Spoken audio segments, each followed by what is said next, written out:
Assalamu alaikum wa rahmatullahi wa barakatuh. Okay, I've been too preoccupied in the last few days just following the events in Palestine to actually put my thoughts together for a video. Now, we have been discussing the situation in the Middle Nation Telegram group, so if anyone is interested in my thoughts over the last few days or in the future on any topic, you can join that Telegram group and you can participate in the discussion because we have talks on there on a daily basis. And I may not always have time to upload a video in a timely manner. Now, first of all, with regards to the Al-Aqsa flood operation by Hamas, there's a theory going around that the incursion may not have constituted an intelligence failure on the part of the Israelis, but rather that there's a conspiracy on their part to allow Hamas to infiltrate their border and cause havoc, just to create a justification for Israel to obliterate Gaza. That's a relatively popular theory that's going around. The thinking behind it is basically that it's unimaginable, they say, that Israel, with its advanced technology, its sophisticated and total surveillance system, their surveillance apparatus, their intelligence apparatus, their highly trained intelligence and security personnel, it's just unthinkable that such a lapse could actually take place. So it must be, therefore, deliberate on the part of the Zionists that they let Hamas come in because they have some kind of a plan. Now, I understand this thinking, but I disagree. It is, of course, entirely plausible that Hamas successfully infiltrated the border undetected. That could definitely happen. Look, the fact is, the Israelis do not live in fear. They're not hyper-vigilant. They are arrogant and complacent people.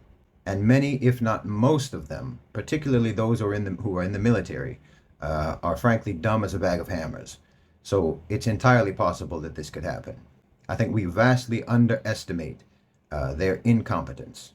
There are sort of two tropes in Israeli propaganda that we've all sort of collectively accepted as true, even though both of them are completely inaccurate. One of them is that the Israelis are in a constant state of existential fear, thinking that they're, always on the precipice of a second Holocaust. They don't feel that way. That's a lie. And the other is that the Israelis are hyper capable and effective. Neither one of these tropes is actually true. Now, I'm just talking about plausibilities here. The idea that the incursion was allowed is plausible. It's a possibility. But the idea that the incursion occurred because of an intelligence failure is equally plausible. There's no reason to dismiss that as a possibility. So if we look at both possibilities, like if it was allowed by the Israelis, the thinking behind that, for most people who advocate that theory, is that the Israelis wanted to create a justification for a full-blown war against Gaza, and maybe beyond Gaza. But the problem with that is, when did they ever need a justification? I mean, they attack Gaza on a regular basis. It's routine that they attack Gaza, and no one ever questions their justifications for that. I mean, Hamas could launch a firecracker over the wall, and the international community would fully back Israel blowing up an entire city block in response, in retaliation, so-called retaliation. No one ever asks Israel for a justification for what they do against Gaza. Even Hamas wouldn't have to do anything. They wouldn't have to launch a firecracker over the wall. The Israelis could just say that they did that, or they could say that they blew up a city block preemptively to prevent Hamas from doing something that they believe that they plan to do. So they've always been able to do against Gaza whatever they wanted to do with complete impunity. So the idea that they did this, or that they allowed this to construct a justification is not particularly convincing to me. Now, the other idea is that they allowed the incursion to take place so that they could distract from their own internal political strife and political divisions, and to divert attention away from the opposition and protest movement in Israel against who is their most unpopular prime minister in history. That's also plausible. I mean, up until 48 hours ago, I don't think there was anyone in Israel who was more detested by the Israelis than Netanyahu. Now, is it also possible that they did it to breathe new life into the ideological rationale for Israel's existence? That's also possible, because the rationale for Israel's existence has always been that their existence is under constant threat. Israel has always justified its existence by the supposed existential threat faced by Jews. And the trend of normalization undermines the idea that Israel is in any sort of danger whatsoever. So perhaps they wanted to provoke some danger because peace in the Middle East makes Israel weak. It weakens their position. They need conflict in order to justify their existence. That's a plausible rationale for the conspiracy idea that the incursion was allowed by Israeli intelligence. I said back when the Abraham Accords were first signed that we would likely see an intensification of Israel's conflict with Hamas, because Hamas is quickly becoming the only enemy that the Israelis can point to as a potential threat. And they need this threat to continue in order for them to be able to continue justifying Zionism. So yes, that is a possibility. So if we're going to take the position that the Israelis allowed the incursion to take place, you would have to look at a more plausible reason why they would do that. And I don't think that justification building for an attack on Gaza is a convincing reason for why they would do that, because they can always do whatever they want to Gaza and no one ever questions them.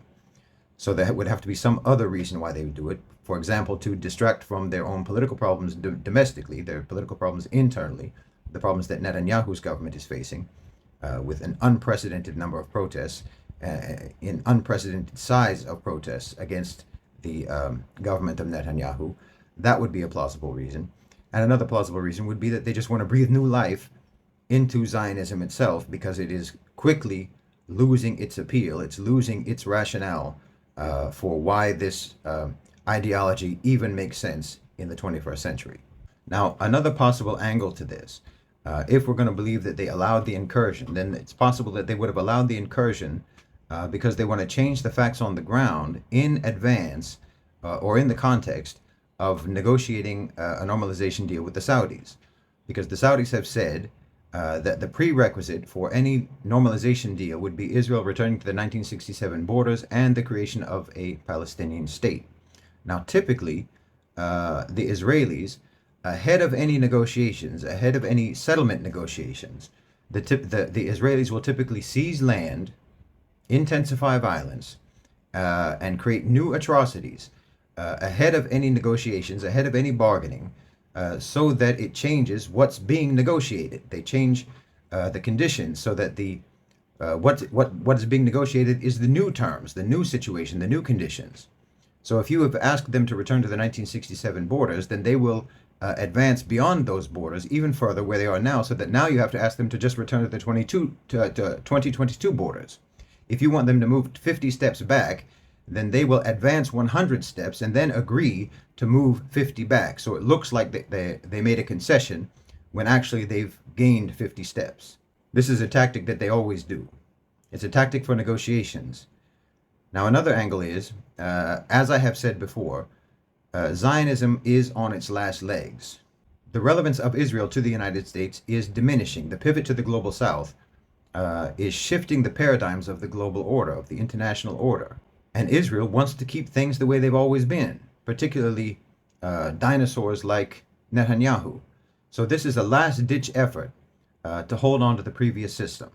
Lunatic Zionists like Benjamin Netanyahu, they can't accept for Israel to behave like an actual normal country. And he's like a crack addict with regards to U.S. sponsorship and funding.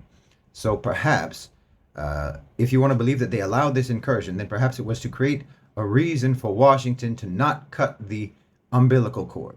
Now, obviously, again, all of this is speculation. But if we're going to believe that the incursion by Hamas was actually deliberately allowed by the Israelis, then it seems to me some of these, what I've talked about here, are the more plausible reasons why that could possibly be the case. Now, if the incursion was as it seems, and it was just actually a successful infiltration by Hamas, undetected, and that it was an intelligence failure on the part of the Israelis, which is what the Israelis are claiming, by the way, then, of course, it's not just an intelligence failure. It's a technology failure. It means Americans should start asking exactly what has Israel been doing with all the money that they've been sending them for all these years. Their surveillance system doesn't work. Their Iron Dome doesn't work. Their soldiers are unprepared for fighting. They're untrained, apparently, and they surrender in their hundreds when confronted in combat. So where was all that money going? What did you spend that money on? And why on earth should any more money be sent to Israel. If anything, this should intensify demands by the international community for Israel to normalize its relations with the Arab world, with the Muslim world, and to integrate into the region. And they should give up just being an instigator of conflict in the Arab world, in the Middle East, because they're clearly not up for it. Even after taking hundreds of billions of dollars to prop them up as toy soldiers, they need to face the fact that their only option is to either go back to their countries of origin or make peace. It's just absurd for Netanyahu to ask for more money, and even more absurd for anyone to actually send him more money. That's just throwing good money after bad. Just like pouring endless amounts of money into Ukraine, just for them to then endlessly lose. Americans should start to consider at what point they need to activate the stop loss on their investment. Now, with regards to the Al-Aqsa flood operation itself, assuming that it is as it seems and that it wasn't allowed by the Israelis, there are several questions or several angles that I think are interesting. It's interesting, for example, that I think this operation demonstrates a level of sophistication and capability that we have never seen from Hamas before. And in fact, their capabilities have drastically improved quite recently. And they have improved while Gaza has been under complete isolation and blockade. So how exactly does that happen? How exactly has that been possible?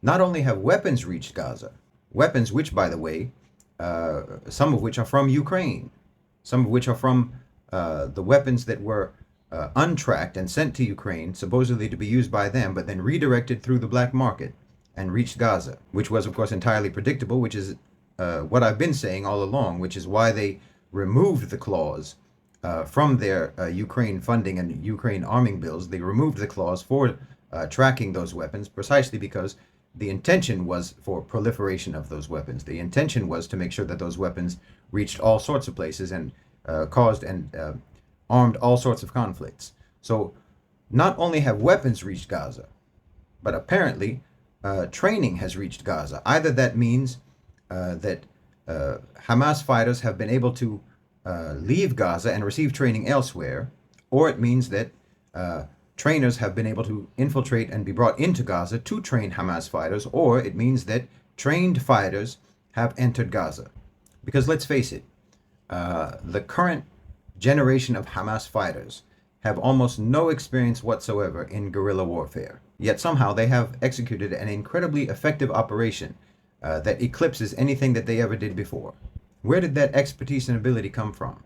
And I can't help but feel that this is somehow connected with recent events and recent changes in relationships in the Middle East. For instance, Saudi Arabia's rapprochement with Iran, Mohammed bin Salman meeting with Hamas leaders in Saudi Arabia, meeting with Hezbollah leaders in Saudi Arabia, Hamas leaders meeting in Russia with Russian officials in Moscow in July of this year. And then we have Saudi Arabia telling its citizens that they should leave Lebanon last August for no disclosed or explicable reason. And then suddenly, Hamas demonstrates a level of capability and sophistication greater than anything we have ever seen from them. I mean, is all of that coincidental? Maybe. Maybe not. I mean, Saudi Arabia and the UAE have extensive connections to private militias, including Wagner, including Blackwater, the RSF in Sudan, and so on. And they have employed those militias in multiple countries, from Yemen to Somalia to Mali to Sudan. I remember that the Prigozhin, the now dead former head of Wagner, had meetings in Egypt just a couple of months ago. So it's not inconceivable to me that Mohammed bin Salman and Mohammed bin Zayed have been making a play to involve themselves in the so-called resistance axis in the Middle East. Perhaps coordinating, training, arming, and funding militant groups for the purpose of gaining control over the most disruptive actors in the region, including Hamas and including Hezbollah, to recruit them into their own power networks. I wouldn't be surprised if you start to see headlines claiming, whether it's true or not, but claiming that Wagner, for example, was maybe training Hamas fighters in Sinai, or that RSF or Wagner fighters are claimed to be identified as participants in the Aqsa flood operation. It wouldn't surprise me if that sort of information or those sorts of headlines start to come out. I mean, I have seen one or two videos of the Hamas fighters who looked more or less Sudani. Now, obviously, there are black people in Gaza, there are black Gazans, but it isn't impossible that members of militias in Africa who were organized under the auspices of Saudi Arabia and the UAE and Russia have been transferred into the Gaza Strip. And Allahu Alam. Now, the question remains, what is the end game here? Whether this is part of some coordinated agenda between Saudi Arabia, the Emiratis, Iran, and Russia, and so on, whether or not it was a coordinated effort, or whether it's just Hamas acting on their own. The question is, what's the actual objective? Well, if Hamas actually undertook this operation on their own, then presumably the objective would be to derail any normalization talks between Saudi Arabia and Israel, and possibly to derail the Abraham Accords themselves. I mean, of course, part of the motive would be just to inflict some sort of damage and some sort of vengeance against the Israelis. But obviously, everyone knows that the outcome of the Aqsa flood operation is not going to be the destruction of Israel. I mean, the fact of the matter is that most armed conflict is actually just undertaken with negotiations in mind. It's a tactic to influence how negotiations will go. You know, what demands will be met, what concessions will be made, and so on. You know, what is one side willing to agree to if it means avoiding continued armed conflict? That's really what is the motive behind most armed conflict. It isn't for a military victory, it's for a victory at the negotiating table. And this would more or less be the same reasoning if the Hamas incursion was a coordinated operation involving external players like Saudi Arabia, like Iran, and potentially Russia. You know, just trying to control the dynamics that will impact future negotiations. Just like I said earlier, the Saudis could potentially agree to normalization in exchange for Israel suspending attacks against Gaza, or in exchange for Israeli withdrawal from the Gaza Strip if they reoccupy Gaza, instead of demanding a two-state solution, or instead of demanding a return to the 1967 borders. Now, as I said, Saudi Arabia told its citizens to leave Lebanon in August for no apparent reason, for no reason that was ever given. So that could potentially indicate that they foresaw conflict in Lebanon. And we have seen Hezbollah getting somewhat involved in the current conflict with missile strikes against Israeli-occupied Lebanese territory along the border in the south. Now, if we see the Israelis reaching into Lebanon proper, into Beirut, for example, beyond the southern occupied territories, then I would be more inclined to believe that that there's some sort of Saudi coordination going on between Saudi Arabia, Hezbollah, and Hamas and Iran. The Saudis are very interested in increasing their influence in Lebanon and trying to bring Hezbollah under that sphere of influence. They're trying to mitigate Iran's influence in Lebanon. So an expanded conflict that would engulf Lebanon would provide them opportunities to do that. Now, I'll repeat, this is all speculation on my part. And frankly, it's too early on for me to tell what's the most likely explanation for what's happening. These are just the possibilities that I see. And inshallah, things will become clearer over time. Now, I'll repeat here something that I said the other day on Twitter. And that is that I don't think that any Muslim should make any public statement criticizing the Palestinians for their tactics or for their strategies, regardless of what your personal opinion might be, and regardless of whether or not any disapproval that you might feel for their strategies or for their tactics might be based on your concern for the consequences of their tactics in terms of what the people of Gaza will suffer from the inevitable cowardly Israeli retaliation. The appropriate venue for you to express your concerns for the Palestinian people is dua for Allah subhanahu wa ta'ala to protect them, not in the form of criticism in a public forum. We need to advocate, support, and display total solidarity with the Palestinians without concession, without hesitation. Don't give an inch.